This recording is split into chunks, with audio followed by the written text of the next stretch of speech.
sou Ana Paes e estou aqui com o Miguel Pereira para falar sobre a estreia da peça Feliz. E eu pedi ao Miguel para trazer alguma coisa, por exemplo um objeto, por exemplo um livro que pudesse falar um bocadinho sobre a peça para começarmos esta conversa. Queres falar-nos sobre aquilo que trouxeste? Sim, olá. Uma vez que o tema desta peça é a felicidade, não é?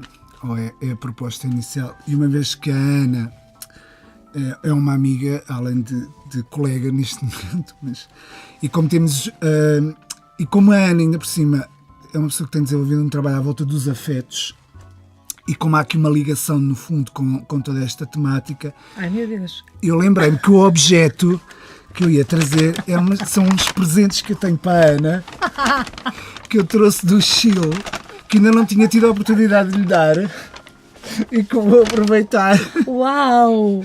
para lhe dar neste momento. Ixi. Que é um cachecol que eu trouxe, que é suposto ser uma coisa dos lamas, mas pronto, não é assim Mas dos... é muito apropriado que hoje é o primeiro dia que faz um Exato, bocadinho e de por cima está a frio. começar a fazer frio.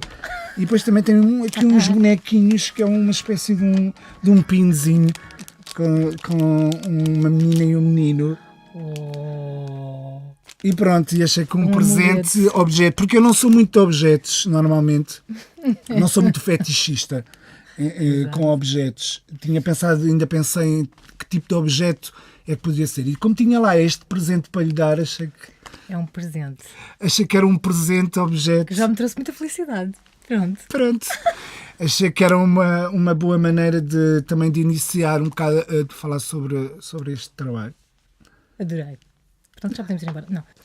Mas também trouxeste outra coisa, não é? Sim, além disso, na proposta também da Ana que tínhamos falado, um livro que tivesse um bocado também a ver com este projeto. E o livro que eu achei que fazia sentido também trazer, até porque foi um livro que me acompanhou um bocadinho quando eu comecei a tentar fazer qualquer coisa com este tema, que foi este livro, que é o do Pascal Bruckner, que chama-se Euforia Perpétua, e que curiosamente tem uma capa que eu acho que é um bocadinho, dá um bocadinho o modo também, um bocadinho ao trabalho que eu estou a tentar fazer, que é uma capa que eu acho um bocadinho pirosa, e que fala um bocadinho sobre, porque eu acho que a felicidade também tem um lado piroso. Então o espetáculo também vai ser piroso, é isso? Pode ter essa, podemos tentar ir por aí também um bocadinho. Acho que pode também ter esse lado piroso. E este livro, basicamente, é uma reflexão que este senhor faz sobre a ideia da felicidade como um instrumento cultural. Eu achei curioso porque, pronto, ele toca as questões históricas da felicidade na nossa cultura, basicamente a nossa cultura ocidental, e faz uma reflexão a partir disso e esse instrumento um bocadinho para despoltar coisas e para organizar as sociedades e para criar esta ideia também de esperança. Lá está. Esta ideia também de esperança que eu falo também no meu texto. Mas é uma esperança que se pode, por um lado, comprar. Então faz uma grande crítica à sociedade de consumo, não é? Exatamente. E por outro lado, o facto de tu quereres comprar, isso não é novidade nenhuma, isso fala-se amplamente sobre o que é esse desejo de consumo, não é? É que a própria ideia de felicidade estivesse por trás de um determinado conjunto de fantasias ou de ideais, de coisas que nos são transmitidas socialmente e culturalmente, e portanto nós concebemos a nossa felicidade à medida Exatamente. das fantasias que são criadas ou do imaginário que é criado pela própria sociedade. Exatamente. Não é? E nesse contexto existe digamos, não é bem um género, mas o tipo de trabalho que estás a fazer com a peça Feliz anda à volta do espetáculo de entretenimento, que é exatamente um produto deste tipo de sociedade, criado por este tipo de sociedade, mas que tu utilizas de uma forma particular. Queres-nos falar um bocadinho sobre isso? Sim, até porque este projeto, na verdade, se calhar era importante contextualizar, porque este projeto já nasceu para aí há 4 anos. É um projeto que já tem 4 anos.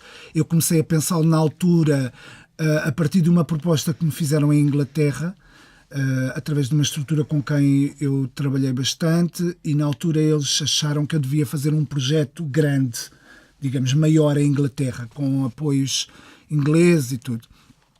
E eu na altura achei que me fazia sentido, também devido ao contexto social que estávamos a viver na altura, que foi um bocadinho aquela coisa da crise, da austeridade, estávamos naquele período mesmo quando tudo arrebentou, tudo cortes, tudo era muito difícil. E eu próprio também sentia na altura, e de alguma maneira também, pronto, hoje será diferente, mas esta ideia um bocadinho de uma espécie de uma... Eu não sei se é uma desilusão ou se é um desencantamento relativamente também à atividade artística, que achei que na altura poderia ser um fator, um elemento interessante para refletir sobre o que era isto da felicidade, porque eu na altura estava-me a sentir muito desmotivado. Parece que de repente se tinha revelado qualquer coisa no meio artístico, neste caso, que me começou um bocadinho a desmotivar, porque eu sempre desenvolvi o meu trabalho um bocado apesar de achar que é importante que o trabalho artístico é também digamos, uma arma para questionar coisas e para falar sobre coisas, mas também eu acho que também é um campo de afetos. Voltando aí um bocadinho à tua temática. E para mim é sempre importante esse lado humano do trabalho e fazê-lo acreditando nele e tendo o prazer de o fazer. E não apenas porque tenho que produzir uma peça como se fosse um negócio. Que, aliás, isso é uma deixa para fazermos aqui uma relação com a tua peça anterior. Exatamente. Que já tivemos a ocasião de falar e que faz uma espécie de díptico das criações, das produções deste ano, não é? A peça para negócio, que tu estreaste justamente no Espaço Negócio. E esta peça Feliz, as duas falam sobre fazer espetáculos hoje, sobre o artista, sobre a condição do artista. Talvez a primeira, a peça para negócio, muito mais com as ironias e a ambivalência e as diluições de fronteiras entre realidade e ficção com que tu trabalhas muito. Portanto, é uma estratégia muito tua, não exclusiva, obviamente, mas tua, muito característica. Mas essa peça para negócio fala mais sobre as condições de produção do artista, o que é que o artista precisa fazer para trabalhar hoje e, de alguma forma, é como se fosse a máquina da felicidade, não é? Exato. A máquina da felicidade está ali contida naqueles elementos que tu abordas. Mas esta é um bocadinho diferente. Esta peça Feliz tem outras características e que ainda não está terminada ao dia de hoje, não é? Mas ela fala não só sobre o entretenimento como um produto que traz a felicidade, mas também dessa tua felicidade em ser artista e também dos teus colaboradores, intérpretes nesta peça, não é? Exato.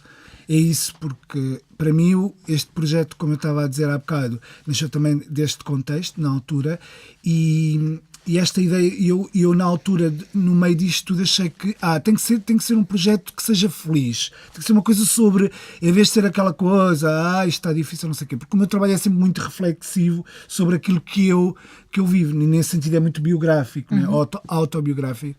E eu achei que fazia muito sentido refletir sobre exatamente esta ideia, porque é que era importante ser feliz naquela altura, apesar de. E nesse aspecto vem essa ideia também de uma esperança, apesar de.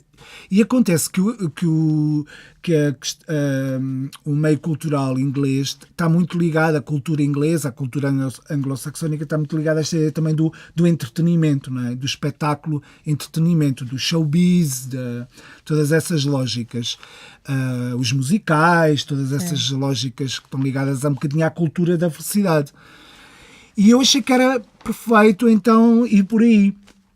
E, entretanto, o projeto foi sofrendo tantas alterações, questões financeiras, enfim, várias razões, e só agora finalmente está a ser concretizado. E quando eu, este ano, fiz esse solo, não é?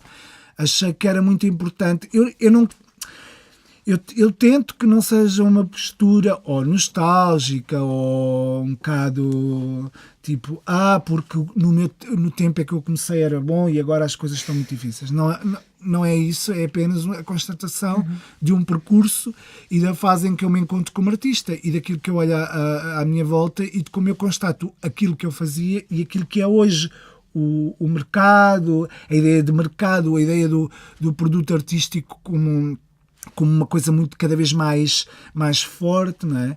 E então essa ligação ao entretenimento fez-me muito também pensar nessa dupla valência que o entretenimento tem, porque por um lado é absorvido um bocado por esta cultura, não é? Um bocado de consumo, e por outro lado também há qualquer coisa também no entretenimento que é fascinante, que nos atrai. E então é um bocadinho, o trabalho gira um bocadinho, tenta girar um bocadinho à volta destas duas vertentes. Pois, eu ontem também, quando estava a pensar sobre estas temáticas e sobre a peça, sobre o ensaio que vi, estava a pensar, esta peça realmente é muito, talvez seja das mais ambíguas, cria um lugar de ambiguidade para falar, não é? Porque há ali, por um lado, uma crítica em relação ao espetáculo de entretenimento, e só para falar de um aspecto, mas também há um trabalho com isso, portanto não há uma recusa. Não. Tem ali uma ambiguidade, exato, um amor-ódio, não é? Em relação a esse... eu acho que é exatamente esse espaço entre que eu acho que alimenta um bocado este trabalho, porque essa, como tu dizias, essa ideia da felicidade é uma coisa que é construída, não é? Tudo é construído, no fundo, e essa ideia são códigos, são convenções que são criadas para nos fazer acreditar que o mundo é maravilhoso, que a vida é maravilhosa, que o sonho, a felicidade, tudo existe e não sei o quê. E no fundo são tudo construções. E como é que nós podemos também desmontar um bocado? Eu gosto muito de provérbios e da chamada sabedoria popular.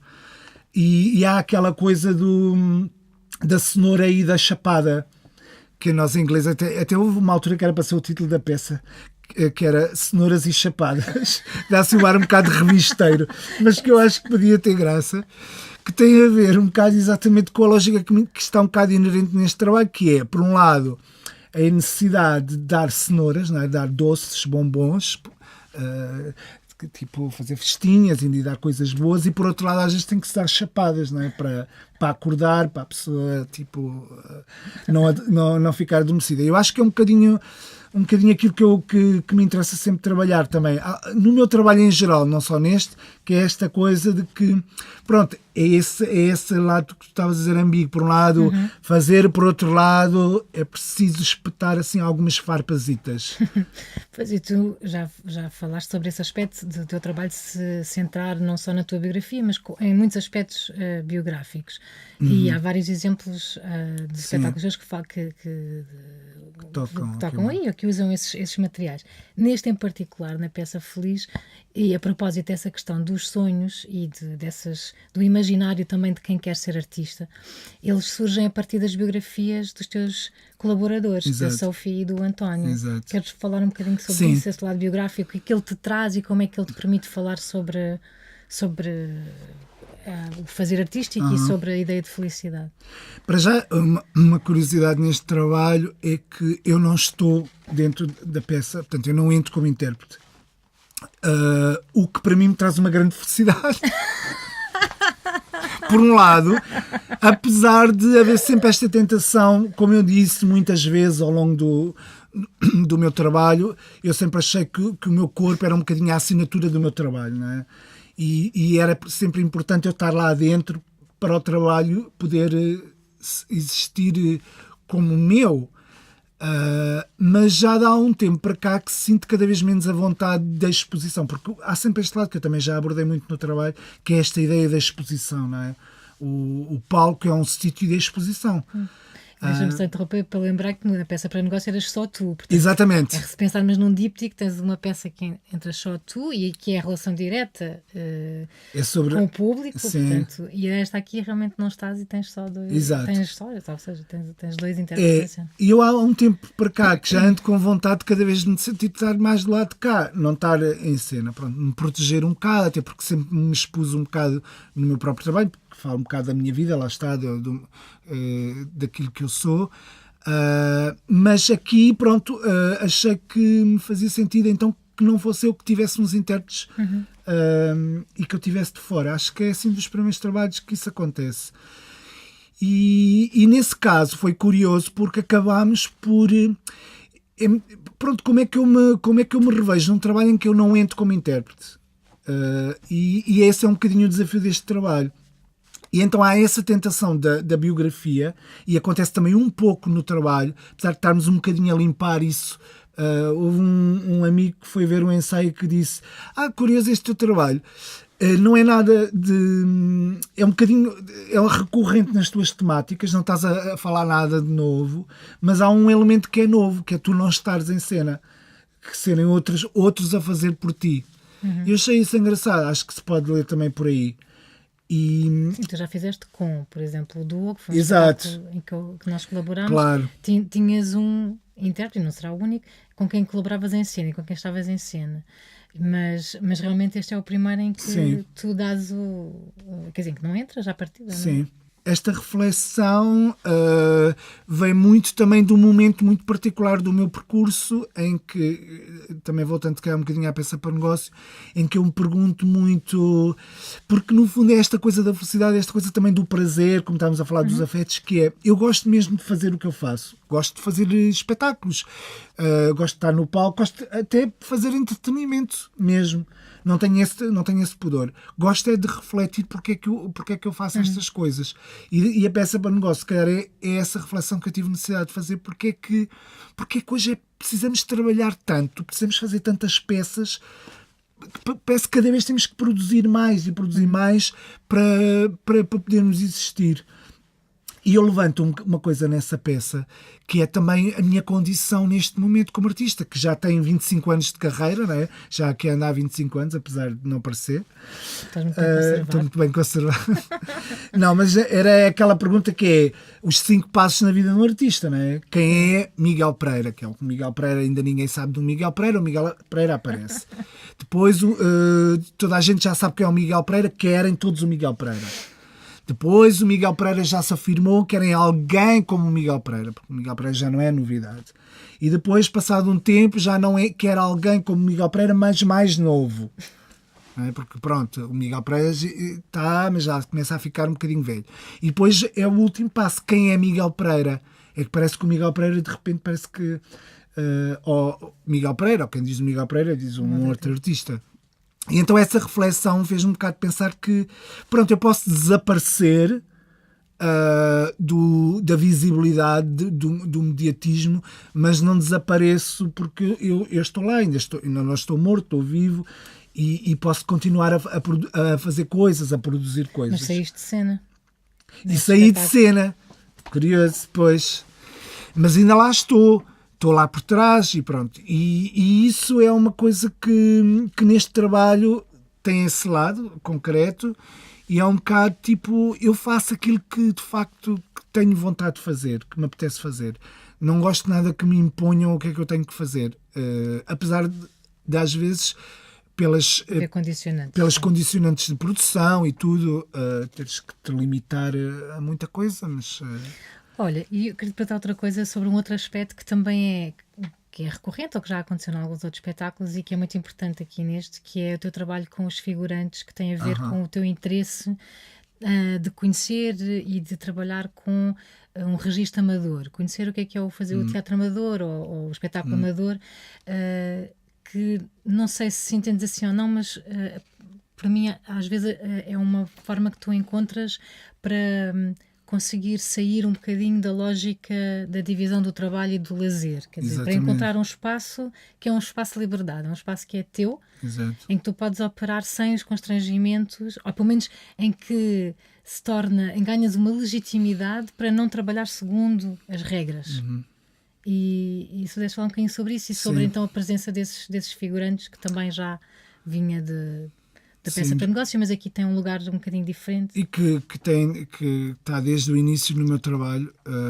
É assim, os amadores, pronto, aqui neste caso eles não são bem amadores, são mais, eu assumi mesmo como figurantes. Em inglês é extras. Os extras, eu acho piada essa palavra, os extras. Que para já fala desta condição um bocadinho do amador, não é? Desta coisa do amar aquilo que se faz, lá está. A ideia do trabalho não ser uma obrigação, mas ser uma coisa que se faz por prazer, porque gostamos de o fazer. E eu tenho um bocadinho muito isso na minha filosofia de trabalho. Gosto de trabalhar porque me dá prazer e não porque é uma obrigação ou porque é um trabalho apenas. E fico fascinado sempre com essas pessoas que conseguem sobreviver apenas fazendo porque gostam de fazer, porque não são obrigadas. Quando nós somos profissionais, e como eu estava a dizer há bocado, que é outra coisa que eu sinto, cada vez tens que fazer mais coisas para poderes sobreviver, porque a questão, que é chamada, que eu chamo a arte da sobrevivência hoje em dia, que é um bocadinho essa lógica de que bom não poder estar dependente disso, mas apesar de tudo poder estar a fazer coisas. Portanto, esse fascínio por essas pessoas está sempre lá. E na minha própria postura, porque eu acho que também tenho um lado amador, apesar de tudo. Apesar de me ter tornado profissional, apesar de não ter feito um curso, não ter um diploma, mas pronto, faz parte dos trâmites do trabalho, da profissão. E então, eu gosto muito de ter esse espírito dentro dos trabalhos. E também gosto muito, porque eu trabalho sempre muito a partir também da desmistificação dos códigos do espetáculo, não é? E este trabalho volta a falar sobre isso, que é um bocadinho as hierarquias, não é? Que existem dentro da própria do próprio espetáculo, não é? E aí temos os protagonistas, tens sempre depois tens os figurantes, depois tens o autor, tens os intérpretes, depois tens os figurantes, e essas lógicas gosto de desmontar um bocado, e eu acho que também vem um bocadinho daí. E usar os figurantes. E aqui neste trabalho específico a minha ideia era, lá está, como nesta lógica cenoura e chapadas, que era ter essas pessoas, mas pô-las a fazer de cenário. Assumir, porque a dança também tem um bocadinho essa vertente, a dança comercial, ou há um lado da dança, no sentido mais convencional, que adquire, aliás, vem do próprio ballet também, do corpo de baile, a ideia do corpo de baile, que eu já fiz ali, inclusive, um espetáculo uma peça, exatamente. Que é a ideia da dança ser um cenário, normalmente para os concertos ou para os ballets. E eu gostei muito dessa ideia de poder utilizar, uma vez estava a falar de showbiz, não é? de entretenimento, de que aqueles corpos são cenário. Pronto, é um cenário vivo, mas é um cenário. Pronto, essa coisa interessou-me de espicaçar um bocadinho esse tipo de lógicas. Eu queria te perguntar, queria te dizer que isto me faz feliz, mas queria te perguntar o que é que te faz feliz? A mim, neste momento, hoje... Sim.